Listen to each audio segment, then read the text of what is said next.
আলহামদুলিল্লাহ, আল্লাহ রাব্বুল আলামিন আমাদেরকে পবিত্র জুমার দিনে তার ঘর মসজিদে আসার বসার তৌফিক দান করেছেন। এজন্য আমরা শুকরিয়া আদায় করি আলহামদুলিল্লাহ। সম্মানিত হাজিরিন, আজকে আমরা জুমার আলোচ্য বিষয় রেখেছি বিপদ আপদ বালা মুসিবত আল্লাহ রাব্বুল আলামিন কেন দুনিয়ার মানুষকে দিয়ে থাকেন। বালা মুসিবত আল্লাহ তাআলার পক্ষ থেকে পরীক্ষা নাকি আল্লাহ তাআলার পক্ষ থেকে আযাব। দ্বিতীয় নাম্বার, যদি বালা মুসিবত এসে যায় তাহলে আমরা করব কি, করণীয় কি। তৃতীয় নাম্বার, বালা মুসিবতে যারা বিপদগ্রস্ত হয়ে যায়, বিপদ আপদে যারা পড়ে যায় তাদের করণীয় কি। চতুর্থ নাম্বার হলো হাদিসের মধ্যে কিছু বর্ণিত দোয়া রয়েছে, যে দোয়াগুলো পড়লে আল্লাহ তাআলা বিপদ আপদ থেকে বালা মুসিবত থেকে আল্লাহ তাআলা হেফাজত করেন। সর্বপ্রথম যে বিষয়টা আলোচনা করা জরুরি তা হলো আল্লাহ তাআলা দুনিয়ার মানুষকে বালা মুসিবত বিপদ আপদ কেন দিয়ে থাকেন। বালা মুসিবত বলতে আমরা সাধারণত রোগ ব্যাধি হলে অথবা বড় কোনো ধরনের বিপদ দিলে তখন সেটাকে বালা মুসিবত বলে। কিন্তু বুখারী শরীফের হাদিসের মধ্যে আল্লাহ রাসূল বলেন, কোন ব্যক্তির জুতার ফিতা যদিও ছিঁড়ে যায়, জুতার একটা ফিতা ছিঁড়ে গিয়েছে, আল্লাহ রাসূল বলেন এটাও একটা মুসিবত। এর মানে হলো প্রত্যেকটা মানুষের জীবনে স্বাভাবিক নিয়মে যেভাবে চলার দরকার এর বিপরীত কোনো কিছু হলেই বুঝতে হবে এটা একটা মুসিবত। স্বাভাবিকভাবে আপনার খাওয়া দাওয়া সঠিকভাবে চলছে, কিছুদিন খাওয়া দাওয়া করতে পারতেছেন না, তার মানে হলো এটা মুসিবত। শারীরিকভাবে সুস্থ মানুষ, হঠাৎ করে চলাফেরা বন্ধ হয়ে যাচ্ছে, তার মানে এটা মুসিবত। সন্তানাদিদের জীবন ভালোভাবে চলছে, হঠাৎ করে পরিবারের কয়েকজন মানুষ ইন্তেকাল করলো, তার মানে এটা একটা মুসিবত। মুসিবত অনেক ব্যাপক একটা শব্দ। শুধুমাত্র অসুস্থতা হলে বা বিপদ আপদ আসলে এটাকে মুসিবত বলে না, বরং দুনিয়ার মানুষের স্বাভাবিক যে নিয়ম যেভাবে চলার দরকার এর ব্যতিক্রম কিছু হলে এটাকে মুসিবত মনে করে। এই বালা মুসিবত আল্লাহ তাআলা দুনিয়ার মানুষকে দিয়ে থাকেন। এরকম নয় যে এটা হঠাৎ করে হয়ে গিয়েছে। মুসিবত মানুষের কাছে দুই কারণে আসে। একটা হয়তো আল্লাহ তাআলার পক্ষ থেকে আগে থেকে নির্ধারিত ছিল। দ্বিতীয় নাম্বার, মানুষের কৃতকর্মের কারণে, মানুষের কাজের কারণে আল্লাহ তাআলা মানুষকে মুসিবত দিয়ে থাকেন, বিপদ আপদ দিয়ে থাকেন। বিপদ আপদ কয়েকভাবে হতে পারে। আল্লাহ তাআলা সূরা বাকারা 155 নম্বর আয়াতে বলেন, وَلَنَبْلُوَنَّكُمْ بِشَيْءٍ مِّنَ الْخَوْفِ وَالْجُوعِ وَنَقْصٍ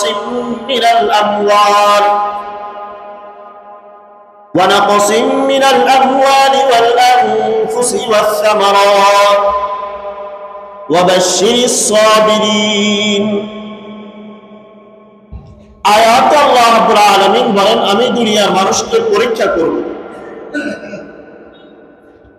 কয়েকটি জিনিসের মাধ্যমে আমি দুনিয়ার মানুষকে পরীক্ষা করব। এক নাম্বার, বিখাউফিন, ভয় আতঙ্কের মাধ্যমে। দ্বিতীয় নাম্বার, ওয়াল জুই, ক্ষুধার মাধ্যমে, অর্থাৎ রিজিকের অভাব অনটনের মাধ্যমে। ওয়া নাকসিম মিনাল আমওয়ালি ওয়াল আনফুস, তাদের নফসের মাধ্যমে, তাদের মালের মাধ্যমে তাদেরকে পরীক্ষা করব।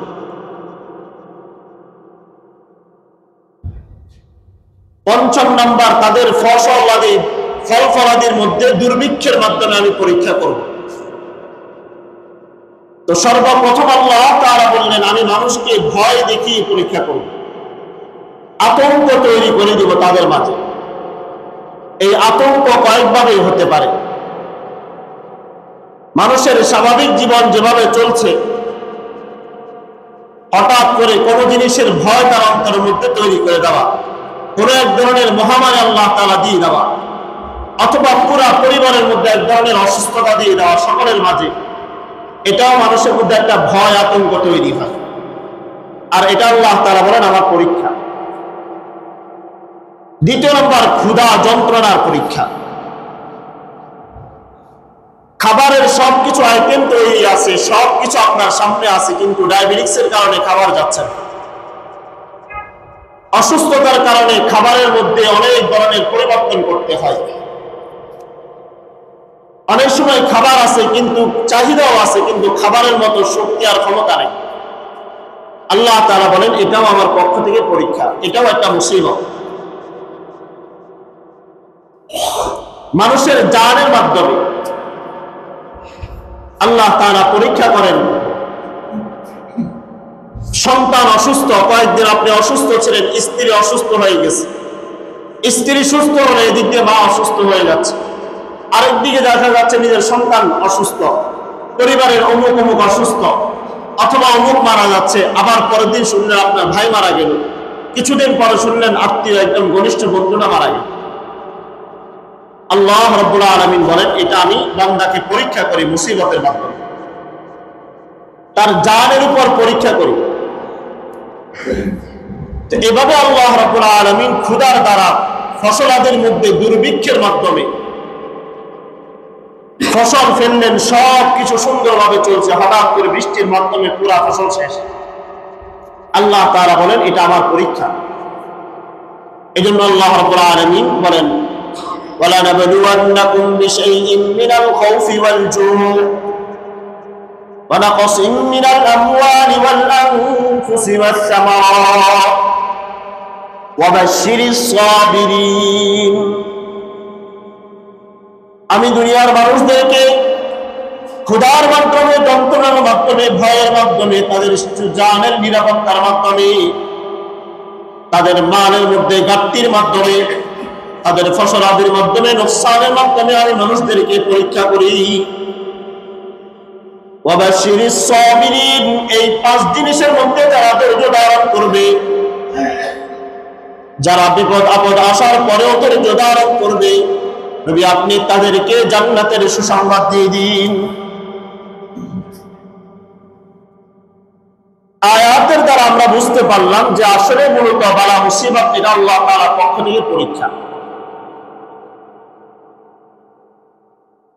কোরআন কারীমের সূরা তাওবার মধ্যে আল্লাহ তাআলা বলেন দুনিয়ার মানুষদেরকে আমি যে পরীক্ষা করে থাকি, যে বালা মুসিবত দিয়ে থাকি, এটা আমার পক্ষ থেকে আগে থেকে নির্ধারিত। এটা আমি আগে থেকে নির্ধারণ করে রেখেছি, এই বান্দাকে আমি এইভাবে পরীক্ষা করব। কোরআনের মধ্যে আসছে কুল্লা ইউসিবানা ইল্লা মা কাতাবাল্লাহু লানা ওয়া মাওলানা ওয়া আলাল্লাহি ফালইয়াতাওয়াক্কালিল মুমিনুন। নবী আপনি দুনিয়ার মানুষদেরকে বলে দেন লা ইউসিবানা ইল্লা মা কাতাবাল্লাহু লানা, তাদের উপর এমন কোনো বড় মুসিবত আসে না যা আমার কাছে নির্ধারিত নেই, বরং সব কিছু বড় মুসিবত আমি আগে থেকে তার জন্য নির্ধারণ করে রেখেছি। আমি লিপিবদ্ধ করেছি আমার এই দুনিয়ার বান্দাকে, এই মানুষের জন্য এইভাবে পরীক্ষা করব। তাকে একবার পরীক্ষা করব, আবার পরীক্ষা করব, আবার বড় মুসিবত দিব।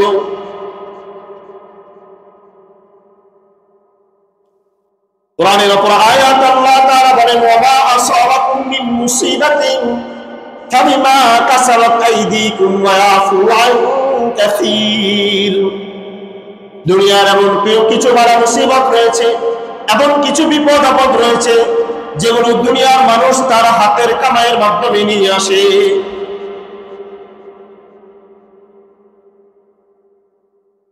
আসাবাকুম মিন মুসিবাতিন ফাবিমা কাসাবাত আইদিকুম, যে মুসিবত তোমাদের কাছে আসে এটা তোমাদের হাতের কামাই, এটা তোমাদের নেক আমল বদ আমলের কারণে আল্লাহ তাআলা বালা মুসিবত দেন।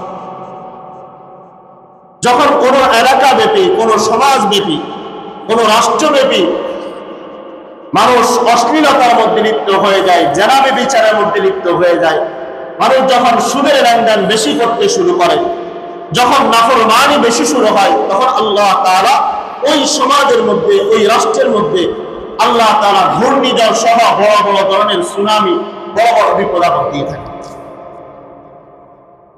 যার একটা অংশ ছিল আমাদের জন্য করোনা ভাইরাস।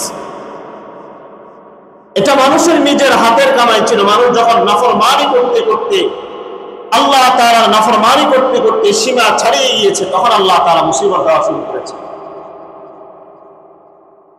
এজন্য যাহারাল ফাসাদু ফিল বাররি ওয়াল বাহরি বিমা কাসাবাত আইদিন নাস, জলে স্থলে যতগুলো বিপদ আপদ আসে সবগুলো মানুষের হাতের কামাই। মানুষ তার আমলনামাটা নিজে খারাপ করে নেয়। এই জন্য আপনি ঘরের মধ্যে দেখবেন যখন সুন্দর করে ঘরের মধ্যে খারাপ কাজ বেশি চলছে, যে যুবক বালক গুনাহ বেশি করতেছে, সে একটা সময় বুঝতে পারে যে আমার উপর কোনো মুসিবত আসবে। আমরা যখন অধিক হাসি তখন আমরা নিজেরাও বলি যে আজকে হয়তো কোনো মুসিবত আসবে। এটা হলো মানুষ যখন নিয়ামতের শুকরিয়া আদায় না করে, মুসিবতের মধ্যে যখন মানুষ আনন্দ উদযাপন করে, তখন আল্লাহ তাআলা মানুষের উপর বিপদ চাপিয়ে দেয়।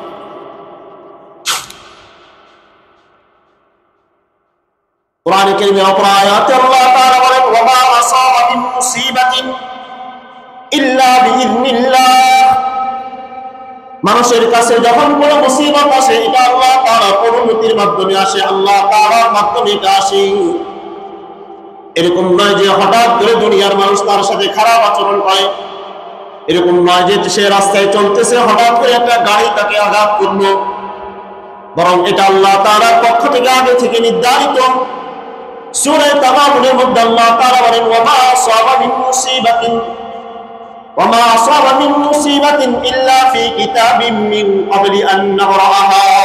যখন কোনো মুসিবত তোমাদের কাছে আসবে, তখন এটা আল্লাহ তাআলার পক্ষ থেকে আগে থেকে তোমাদের জন্য তার কিতাবের মধ্যে লিপিবদ্ধ রয়েছে। এজন্য সাহাবী হযরত মুসআব ইবনে সাদ তার বাবা থেকে বর্ণনা করেন, উনার আব্বা রাসূলকে জিজ্ঞেস করলেন, ইয়া রাসূলুল্লাহ, আইয়ুন নাসি আশাদ্দু বালাআন। নবীজি, আপনি আমাদেরকে বলে দেন দুনিয়ার মধ্যে সবচাইতে বেশি বড় মুসিবত আল্লাহ তাআলা কাকে দিয়ে থাকেন, কার জন্য বিপদ আপদ আল্লাহ তাআলা বেশি রাখেন? তখন নবীজি বললেন, আল আম্বিয়া। দুনিয়াতে আল্লাহ তাআলা যত পয়গম্বর প্রেরণ করেছেন, যত নবী প্রেরণ করেছেন, সবার মুসিবত সবচেয়ে বেশি ছিল। নবীদের উপর বিপদ আপদ আসছে, একের পর এক বিপদ আপদ আসছে।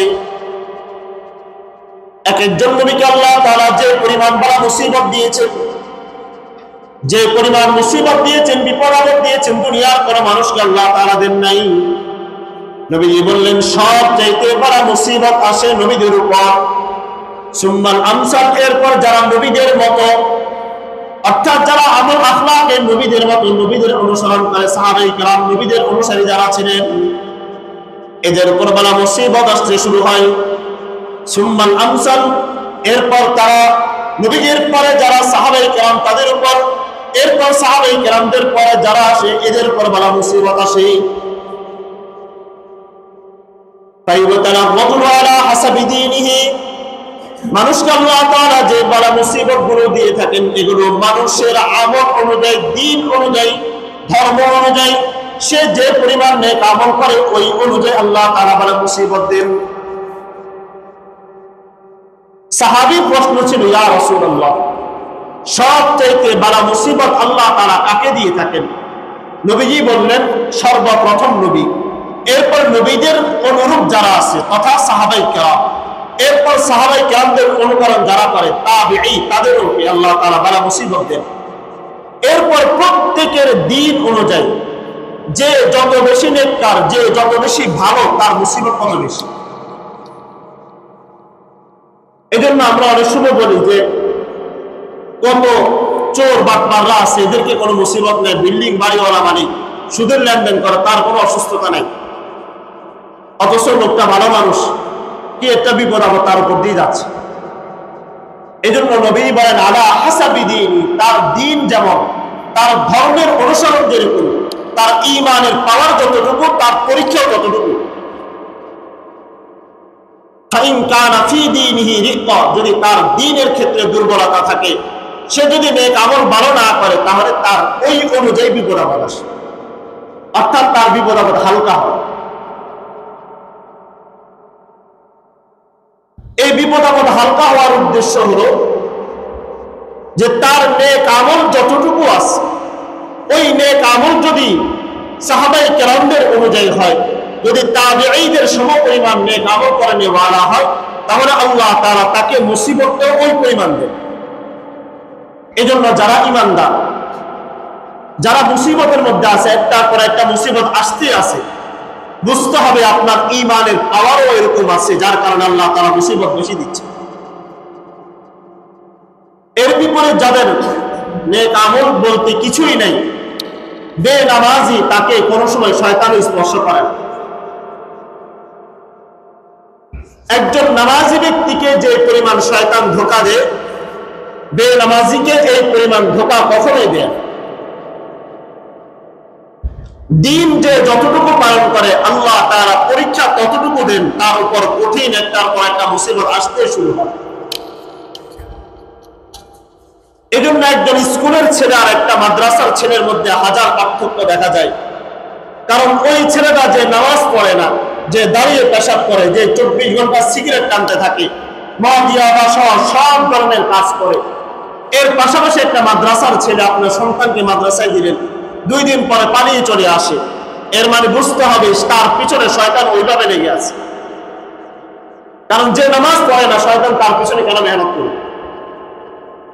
এই জন্য আমরা অধিকাংশ সময় বলে যে মাদ্রাসা হুজুরদের পেছনে শয়তান বেশি থাকে। এরা যে পরিমাণ দুষ্টামি করে, স্কুলে পোলাবেন এই দুষ্টামি করে না, শয়তান তাদের পিছনে ওই পরিমাণ সময় ব্যয় করে দিন থেকে সরানোর জন্য। একজন নামাজি ব্যক্তিকে যে পরিমাণ শয়তান ধোঁকা দেয়, যে পরিমাণ এলাকার মানুষের কথা শুনতে হয়, যুবক বয়সে একজন মানুষ যখন দাঁড়িয়ে রাখতে শুরু করে, তখন সমাজের মানুষ সবাই তাকে অনেকভাবে কথা বলতে শুরু করে। মুরব্বী হয়ে যাচ্ছে, তারপরে দাঁড়িয়ে রাখতে শুরু করলো, নামাজ কালাম শুরু করলো, আশেপাশে অনেকেই বলবে এত তাড়াতাড়ি ভালো হয়ে গেছে, তোর মতো শয়তান। তো এই যে তার পিছনে শয়তান লেগে থাকে, তাকে বিভিন্নভাবে ওয়াসওয়াসা দেয়, কারণ তার ঈমানের পাওয়ার ততটুকু বেশি। এই জন্য নবীজি বলেন, যার ঈমানের পাওয়ার যতটুকু বেশি, তার বিপদ আপদও তত বেশি। ফামা ইয়াবরাহুল বালাউ বিল আবদি হাত্তা ইয়াতরুকাহু ইয়ামশি আলাল আরদি মা আলাইহি খাতিয়া। নবীজি বলেন, যার মুসিবত যত বেশি, যার বিপদ আপদ যত বেশি, যার উপর বালা মুসিবত যত বেশি আসে, তার ঈমানের পাওয়ার অনুযায়ী আল্লাহ তাআলা মুসিবত দেন। মুসিবতে পড়তে পড়তে একবার বিপদ আসে, আরেকবার বিপদ আসে, একবার ছেলের উপর যায়, একবার সন্তানের উপর যায়, একবার মেয়েদের উপর যায়, একবার পরিবারের উপর যায়, তার আশেপাশে বিপদ ভিড়তে থাকে। এমন একটা পর্যায়ে আসে, ইয়ামশি আলাল আরদি মা আলাইহি খাতিয়া, ওই বান্দা জমিনে থাকাকালীন আল্লাহ তাআলা তাকে গুনাহমুক্ত করে দেন। মুসিবতের কারণে আল্লাহ তাআলা তার গুনাহ মাফ করতে করতে এই পরিমাণ করেন যে এই বান্দা দুনিয়াতে চলে কিন্তু তার কোনো গুনাহ নাই।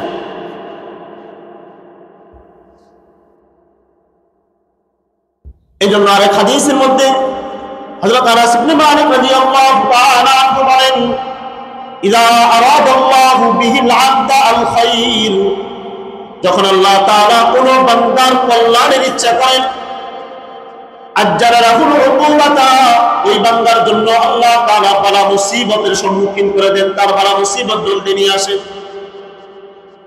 ওয়া ইযা আরাদাল্লাহু বিহিশ শাররা আমসিক আনহু যুনুবাহু, আর যদি আল্লাহ তাআলা কোন বান্দাকে, কোন বান্দার অকল্যাণের ইচ্ছা করেন, তখন আল্লাহ তাআলা তাকে গুনাহের মধ্যে লিপ্ত করে দেন। কল্যাণের ইচ্ছা করলে আল্লাহ তাআলা ওই বান্দার জন্য বিপদ আপদ বাড়ায় দেন। অর্থাৎ আল্লাহ তাআলা চাচ্ছেন আপনাকে তার পথে নিয়ে আসার জন্য, এই জন্য আল্লাহ তাআলা বিপদ আপদ দেন, একটার পর একটা দেয়, যাতে করে বান্দা বুঝতে পারে যে আমি যত নাফরমানি করেছি, যত গুনাহ করেছি, এখন আর গুনাহ করার সময় নেই, এখন আল্লাহ তাআলার কাছে ফিরে যেতে হবে। এই জন্য অনেক মানুষ আগে যদি নামাজ নাও করে, হঠাৎ করে অসুস্থ হওয়ার পর থেকে দেখা গেল লোকটা নামাজ শুরু করে দিয়েছে। ওই যে আল্লাহ তাআলা মুসিবতের মাধ্যমে তার এই বান্দাকে সঠিক পথে নিয়ে আসতে চেষ্টা করছে। কিছু বান্দাকে আল্লাহ তাআলা জোর করে মসজিদে নিয়ে আসে, আর কিছু মানুষকে আল্লাহ তাআলা তার দ্বীনের মধ্যে আসতেও দেন। ফিরআউন মূসা আলাইহিস সালামের প্রতি ঈমান আনার জন্য যখন মুখ খুলল আর বলল যে লা ইলাহা ইল্লাল্লাহ, আল্লাহ ছাড়া কোনো মাবুদ নাই, মূসা কালিমুল্লাহ, মূসা আল্লাহ তাআলার নবী, এই কথা যখন বলতে যাবে তখন আল্লাহ তাআলা তার মুখ বন্ধ করে তাকে সমুদ্রের মধ্যে নিমজ্জিত করেছে। আর একই সাথে আল্লাহ তাআলা একই নবী আমাদের নবী মুহাম্মদ সাল্লাল্লাহু আলাইহি ওয়াসাল্লামের বিরুদ্ধে প্রায় দীর্ঘ 40-50 বছর পর্যন্ত যে আবু সুফিয়ান লড়াই করেছিল, নবীজির বিরুদ্ধে সবচেয়ে বড় বড় যুদ্ধগুলোর মধ্যে অংশগ্রহণ করেছিল এবং লিডার ছিল, সে আবু সুফিয়ানকে আল্লাহ তাআলা ইসলামের পথে নিয়ে আসছে। এটা হলো আল্লাহ তাআলা যার কল্যাণের ইচ্ছা করেন। এজন্য বুখারী শরীফের হাদিসের মধ্যে হযরত আবু হুরায়রা রাদিয়াল্লাহু তাআলা আনহু তিনি বলেন, মান ইউরিদিল্লাহু বিহি খায়রান ইউসিবহু আনহু, আল্লাহ তাআলা যার কল্যাণের ইচ্ছা করেন আল্লাহ তাআলা তাকে বালা মুসিবত দেন। তাই বিপদ আপদ পড়ার পর, বালা মুসিবত আসার পরে তখন ধৈর্য ধারণ করা, মনে করা যে এটা আল্লাহ তাআলার পক্ষ থেকে আমাদের জন্য বড় নিয়ামত।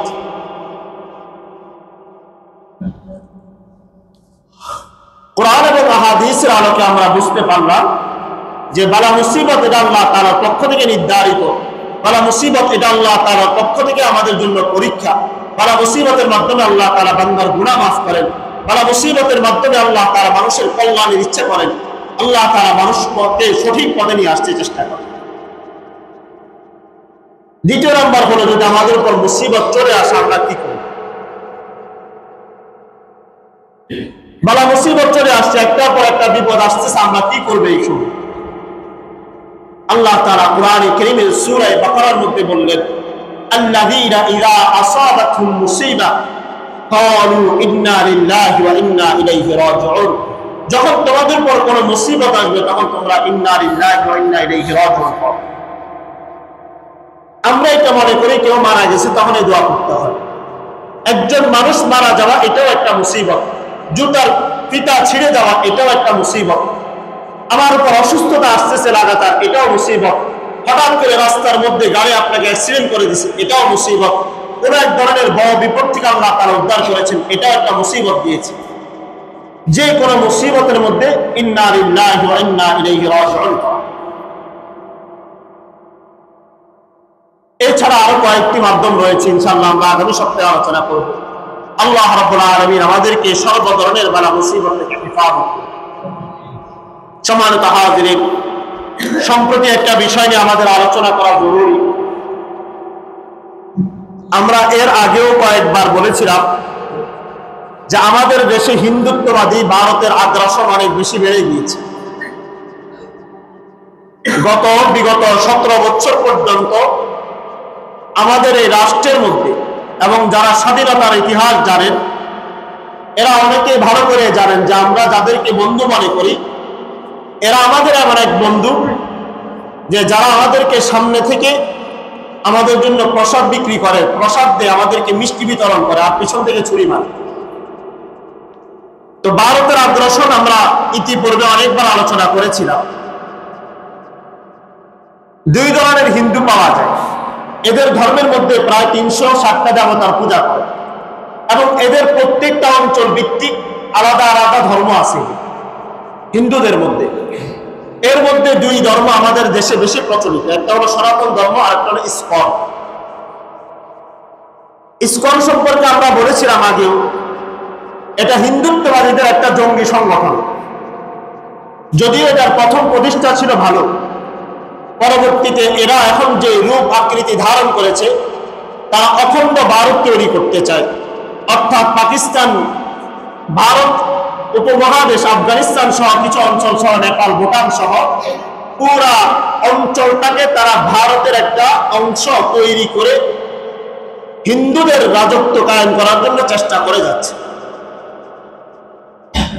যে ভারতের মধ্যে হিন্দুরা আজকে রাজত্ব করতেছে, এই ভারত মুঘল সাম্রাজ্যের অধিকারী যারা ছিলেন তারা এই দেশটা পরিচালনা করেছেন।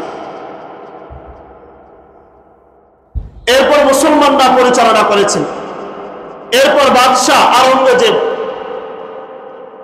আলমগীর যাকে বলা, তিনি প্রায় 55 বছর ভারত উপমহাদেশ স্বাধীন করেছেন, ভারত উপমহাদেশে ক্ষমতা চালিয়েছেন। মুসলমানরা যতদিন এই ভারত উপমহাদেশ শাসন করেছেন, মুসলমান কখনো হিন্দুদের উপর জুলুম করেছে এই প্রমাণ আজ পর্যন্ত কোনো হিন্দু দেখাতে পারবে না। আজও পর্যন্ত আমাদের দেশের কোন মুসলমান কোন হিন্দু মেয়েকে ধর্ষণ করেছে এর কোন নজির কেউ দেখাতে পারবে না। জুলাই আন্দোলনের পরে যখন মুসলমানরা বুঝতে পারলো যে এখন বিভিন্ন মন্দিরের উপর আক্রমণ ওই দলের নেতারাই করবে, করে এরপর পুরা বিশ্বের সামনে উপস্থাপন করবে যে বাংলাদেশের সংখ্যালঘুদের উপর জুলুম করা হচ্ছে, এই টার্গেট যখন তারা বাস্তবায়ন করার চেষ্টা করছিল, তখন মুসলমানরা মাদ্রাসার তালিবুল ইলমরা তাদের মন্দির পাহারা দিয়েছে যাতে কোনো ধরনের আক্রমণ না হয়। আমরা তাদেরকে সম্প্রীতি তাদের অনুষ্ঠানগুলোতে গিয়ে আমরা সেখানে একাত্মতা পোষণ করে আসি। আমরা তাদেরকে ভরসা দিয়ে আসি যে আমাদের পক্ষ থেকে সম্পূর্ণ সাপোর্ট থাকবে, আপনারা আপনাদের পূজা সঠিকভাবে করেন। আমরা তাদের জন্য যত সমতা দেখাই, যত সাম্প্রদায়িকতা দেখাই, এরা এর বিপরীতে আমাদের দেশের আমাদের মুসলমানদের সন্তানদেরকে, আমাদের মুসলিম মা বোনদেরকে, আমাদের কন্যা সন্তানদেরকে, আমাদের পর্দাসীন নারীদেরকে তারা টার্গেট করে করে ওই সমস্ত নারীদেরকে বিবাহের নাম দিয়ে, মুসলিম হওয়ার নাম দিয়ে তারা আমাদের সন্তানগুলাকে নিয়ে তারা প্রেম করে, রিলেশন করে, এদের সাথে বিবাহ বহির্ভূত কাজ করে সন্তান গর্ভে দিয়ে এরা পালিয়ে যায়। আপনি জেনে অবাক হবেন যে আমাদের গত কিছুদিন আগেও গাজীপুরে এক মেয়েকে ধর্ষণ করে হিন্দু ওই সনাতন ধর্মের ইসকনের সদস্য এরা এদের লাভ যে জিহাদ তারা বলে ওই জিহাদ বাস্তবায়ন করে যাচ্ছে। গত 2-3 দিন আগে টঙ্গী এখানে একজন ইমাম শুধুমাত্র ইসকনের বিরুদ্ধে কথা বলেছে। লাগাতার তারা চিঠি দিয়ে যাচ্ছে যে আপনি বলে দেন, আপনি দাঁড়িয়ে বলবেন মুসলমানরা, হিন্দুরা মুসলিম নারীদেরকে সাথে রিলেশন করতে পারে, প্রেম করতে পারে, বিয়ে করতে পারে, কোনো অসুবিধা নেই, আপনি মসজিদে দাঁড়িয়ে কথা বলতে হবে, অখণ্ড ভারত তৈরি হবে, হিন্দুদের রাজত্ব কায়েম হবে, এগুলো বলতে হবে। সেই ইমামকে তারা এখান থেকে ধরে নিয়ে ভারতে প্রচার করতে চেষ্টা করেছিল, কিন্তু পরিশেষে ইমাম কোনো একভাবে বেঁচে গেল। এভাবে টানা লাগাতার 1 নয়, বহু ঘটনা আজকে আমাদের সমাজের মধ্যে বাস্তবায়িত হচ্ছে। তাদের একমাত্র উদ্দেশ্য এই অখণ্ড ভারত তৈরি করতে গিয়ে মুসলমানদের যতটুকু দরকার মুসলমানদেরকে ব্যবহার করার তা করবে। যার কারণে বুয়েটের ছাত্র আবরার আহাদকে ভারতের বিরুদ্ধে লড়াই করার কারণে একটা ওই শিক্ষা হলের মধ্যে, যেখান থেকে বাংলাদেশের সবচেয়ে বড় শিক্ষা তৈরি হয়, যেখান থেকে আমাদের ইঞ্জিনিয়াররা তৈরি হয়, যেখান থেকে আমাদের সন্তানেরা শিক্ষিত হয়, ওই সমস্ত জায়গায় একজন মেধাবী ছাত্রকে তারা প্রকাশ্য হত্যা করেছে। এরপর গত বছর চট্টগ্রামের আদালতের মধ্যে আইনজীবী সাইফুল ইসলামকে প্রকাশ্যে তারা হত্যা করেছিল, একমাত্র তাদের নেতাকে কেন গ্রেফতার করেছে এই জন্য। তাহলে আপনি আর আমি যে কল্পনা করছি, আমাদের ধর্মমন্ত্রে আমরা যাকে বানিয়েছি, সকলের রক্তের উপরে যাকে আমরা ধর্মমন্ত্রী আলেম হিসাবকে আলেম বানিয়ে যাকে আমরা আজকে ধর্মমন্ত্রী বানিয়েছি, তিনি তাদের মন্দিরে গিয়ে তাদের নাচ গান দেখেন। আজকে তাদের মন্দিরে গিয়ে তাদের সাথে সাম্প্রদায়িকতা দেখে আসেন। অথচ মনে রাখা দরকার, কবরে আল্লাহ তাআলা অসম্প্রদায়িক প্রশ্ন করবেন না। আল্লাহ তাআলা সর্বপ্রথম জিজ্ঞেস করবেন মান রব্বুক, সেখানে জিজ্ঞেস করবেন আপনি কোন ধর্ম পালন করছেন। আজকে আমার সন্তানেরা, আজকে তাদের একমাত্র টার্গেট থাকে আমাদের মেয়েদেরকে, আমাদের যে সমস্ত মেয়েরা প্রকাশ্যে চলাফেরা করে এদেরকে নয়, বরং যারা হেজাব পড়ে, যারা বুরকা পড়ে, যারা পর্দা করে, যারা ইসলাম ধর্ম পালন করার চেষ্টা করে, তারা এই সমস্ত নারীদের কাছে হোয়াটসঅ্যাপ, ফেসবুকে বিভিন্নভাবে গ্রুপ তৈরি করে তারা এই সমস্ত নারীদেরকে টার্গেট করে। কখনো প্রকাশ্যে জোরপূর্বক, কখনো জোর করে নিয়ে গিয়ে, কখনো তাদের কাছে ইসলাম আমার ভালো লাগে, আমি মুসলিম হতে চাই, আমি তোমাদেরকে পছন্দ করি, আমি তোমার সাথে কিছুদিন কথা বলি, এভাবে তারা বিভিন্ন বাহানা করে আমাদের সন্তানদেরকে তারা বিবাহ করে, আমাদের সন্তানদের সন্তানের প্যারের মধ্যে সন্তান দিয়ে তারা পালিয়ে যাচ্ছে। অসংখ্য অগণিত নারীদেরকে তারা গ্রেফতার করে নিয়ে গিয়ে ভারতের মধ্যে পাচার করে দিয়েছে। আজ আমাদের রাজনীতির নেতারা কোনো কথা বলে না। ইসকন একটা জঙ্গি সংগঠন, এরা মুসলমানদের জন্য হুমকি, এরা মুসলমানদের সন্তানদের জন্য হুমকি, এরা আবার আপনার সন্তানের জন্য হুমকি, এরা দেশের স্বাধীনতা সার্বভৌমত্বের জন্য হুমকি। আজ পর্যন্ত আমরা তাদেরকে মন্দির পাহারা দিয়ে আসতাম, আর তারা বিপরীতে আমাদের উপর জুলুম করতেছে, প্রকাশ্যে মুসলমানদের সন্তানদেরকে আঘাত করতেছে, তারা মুসলমানদের সন্তানদের উপর তারা বিভিন্নভাবে আক্রমণ করে যাচ্ছে। রাস্তার মধ্যে মুসলমান নারীদেরকে তারা বিভিন্নভাবে টিজিং করার চেষ্টা করতেছে, আর মুসলমানরা এখনো পর্যন্ত ঘুরে আসে যে আমার উপর তো বিপদ আসেনি। আপনি জানেন না যে এদের নেটওয়ার্ক কতটুকু উপরে আছে। একজন আইনজীবীকে হত্যা করার পর আমাদের দেশে কোনো ধরনের নড়াচড়া হয়নি। এর বিপরীত যদি আজকে হিন্দু কোন আইনজীবীকে হত্যা করা হতো, হিন্দুর উপর আক্রমণ হতো, হিন্দুর মন্দিরের উপরে যদি আজকে আক্রমণ হতো, তাহলে আজকে পুরা দেশব্যাপী নয়, আমাদের বড় বড় রাজনীতিবিদরাও দাঁড়ায় বলতো যে বাংলাদেশে মুসলমানরা, এই মুসলমান মোল্লা মৌলবীরা অসাম্প্রদায়িক আচরণ করতেছে, এরা সংখ্যালঘুদের উপর আক্রমণ করতেছে। এই জন্য ইসকন একটা জঙ্গি সংগঠন। এই সংগঠন আমাদের এই রাষ্ট্রে চলতে পারে না। এই রাষ্ট্র থেকে এই জঙ্গি সংগঠনকে অচিরে বন্ধ করে দিতে হবে, রাষ্ট্রীয়ভাবে এদের সমস্ত কার্যক্রম বন্ধ করে দিতে হবে। মুসলমানরা যদি আজকে সতর্ক না হয়, তাহলে আপনি মনে রাখেন 2050 সালের মধ্যে এই ভারত, এমনিতে তো আমাদের এই দেশ পুরোটা ভারতের কাছে চলে গেছে। আমাদের রাজনীতিবিদরা যারাই নতুন করে ক্ষমতা আসে, তারা ভারতের সাথে লেয়াদি করে। অনেক ইসলামিক দল তারা বলে ভারতের সাথে আমাদের বন্ধুসুলভ আচরণ থাকবে, বন্ধু সম্পর্ক থাকবে। তাদের গুরুমত খাওয়ার জন্য তাদের এই প্রসাদ নামে এই সমস্ত যাদের জন্ম হলো খারাপ কাজ থেকে, যাদের জন্ম, আপনি যদি আজকে ইন্ডিয়ার জরিপ চালিয়ে দেখেন যে ভারতের মধ্যে, পুরা বিশ্বের মধ্যে সবচাইতে নোংরামি কাজ কোথায় বেশি হয়, তাহলে ভারতের নাম আসবে।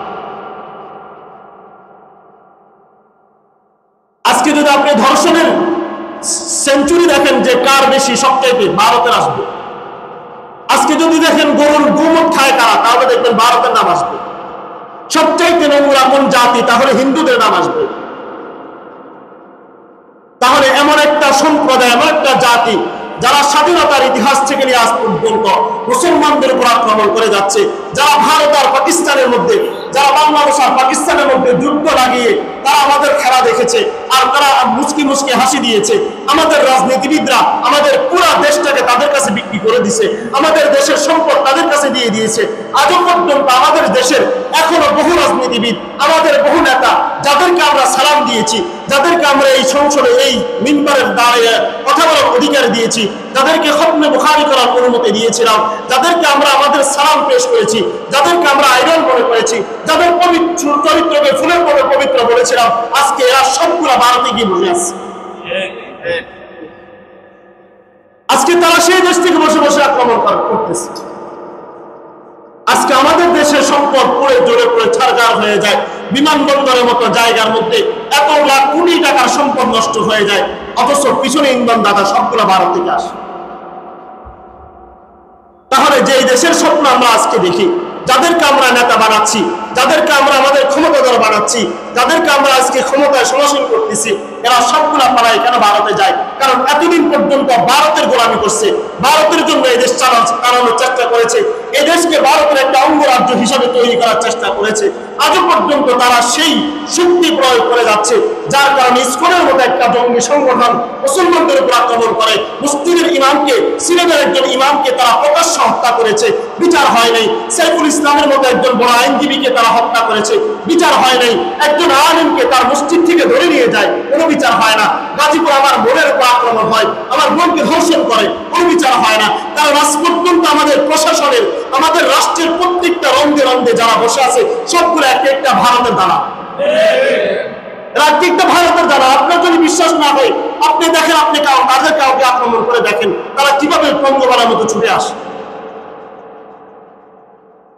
আজকে আমার মেয়েটাকে, আপনি আমার বোনটাকে আমি কিভাবে ঘর থেকে বের হওয়ার নিরাপত্তা কোথায় পাবো? আজকে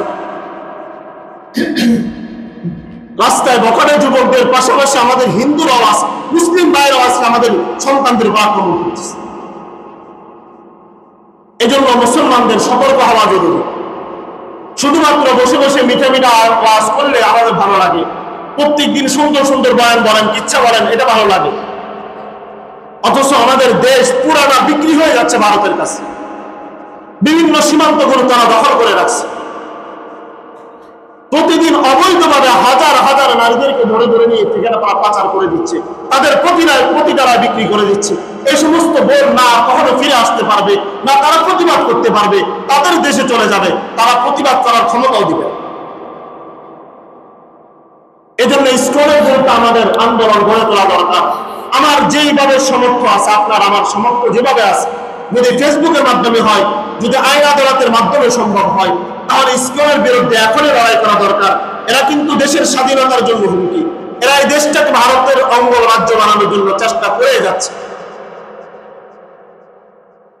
আল্লাহ রাব্বুল আলামিন আমাদেরকে বোঝার তৌফিক দান করুন। ওয়া আখিরু দাওয়ানা আলহামদুলিল্লাহ।